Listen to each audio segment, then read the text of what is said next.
Hi guys, welcome to my videos. So today in this video I'm going to show you how you can use PowerShell to download files from internet. Before I proceed further, if you have not already subscribed to my channel, please go ahead and subscribe because I regularly upload videos, and if you have any concern, any question, anything that comes in your mind, feel absolutely free to ask. So for the purpose of this video, I am assuming the file that you are downloading does not require any credential.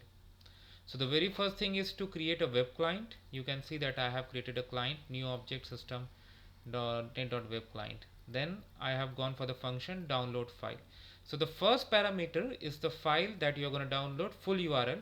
So here I am downloading a visa application form from IRCC website, because many people complain that they are actually not able to download this form. So that's why I have opened, because of browser issues, whatever.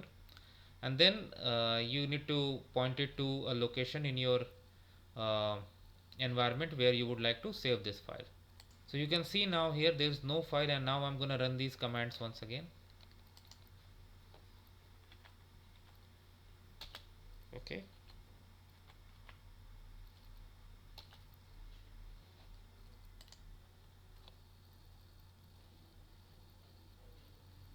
Okay, so the file has been downloaded. So that's how simple it is. So I hope you like this video.